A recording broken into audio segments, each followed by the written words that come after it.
Saudara-saudara, banyak pertanyaan. Apakah proyek itu untuk satu mata pelajaran, beberapa mata pelajaran, untuk jangka pendek, menengah, atau panjang?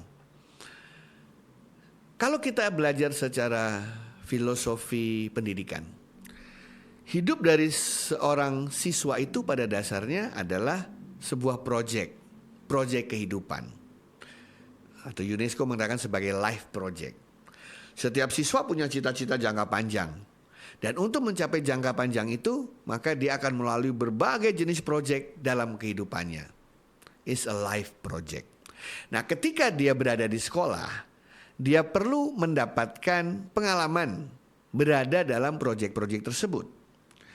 Nah, pengalaman itu bisa bersifat independen terhadap topik bahasan, bisa juga bersifat dependen terhadap topik bahasan jika dia ingin belajar ilmu tersebut. Jadi ada ilmu bekerja dalam proyek, tapi ada ilmu membuat hasil proyek yang membutuhkan pengetahuan seperti IPA, IPS, geologi, sosiologi, matematika, fisika, dan lain sebagainya. Yang bagus itu kalau semuanya terintegrasi. Untuk bisa melakukan itu, maka sebuah satuan pendidikan harus merencanakan proses pembelajaran jangka panjang. Jadi kalau perlu, satu kurikulum itu sudah jelas mana saja sesi-sesi yang berbasis proyek. Misalnya saya lihat ada satuan pendidikan yang selama 3 tahun mereka berada di SMP atau di SMA itu harus menyelesaikan proyek secara integratif. Jadi semua kegiatan itu adalah is a project base. Di dalamnya juga tidak ada lagi mata pelajaran yang terkotak-kotak seperti matematika sendiri, fisika sendiri, tematik semua. Menyelesaikan isu yang berkaitan dengan hal yang terjadi. Namun ada juga yang sifatnya apa? Yang sifatnya adalah setiap pembelajaran ada yang bersifat proyek, ada yang tidak. Dua-duanya tidak salah. Yang penting satu, sebagaimana telah saya sampaikan, project based learning bukan tujuan. Itu adalah cara untuk mencapai tujuan. Oleh karena itu, saudara-saudara sekalian, maka yang harus kita lakukan adalah mendesain bagaimana sebuah sekolah akan memposisikan project based learning dalam konteks kurikulum, strategi pembelajaran, metode pembelajaran yang dianut oleh sekolah tersebut.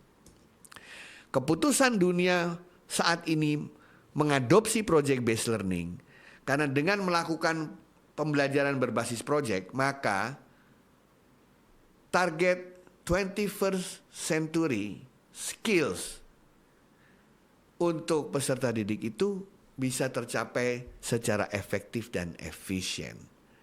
Anda mungkin masih ingat dengan 4C, communication, creativity gitu ya. Kemudian collaboration ya. Kemudian communication dan lain sebagainya. Itu bisa dicapai sekaligus ketika kita menerapkan pembelajaran berbasis proyek.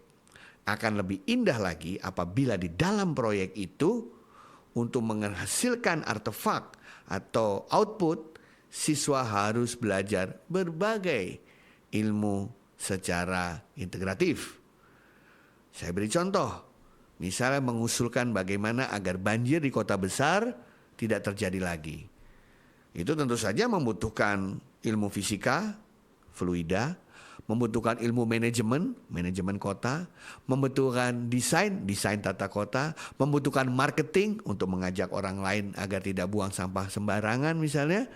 Ya kan? Itu pasti banyak sekali ilmu yang dipelajari ketika membicarakan banjir. Ya, atau juga membicarakan kasus kurang gizi atau stunting misalnya. Apakah kita hanya ngomong masalah biologi? Pasti tidak. Kita bicara mengenai ekonomi masyarakat. Kita bicara mengenai kultur, kebiasaan. Kita bicara mengenai konteks keluarga. Kita bicara juga mengenai matematika karena harus menghitung kalori dan lain sebagainya.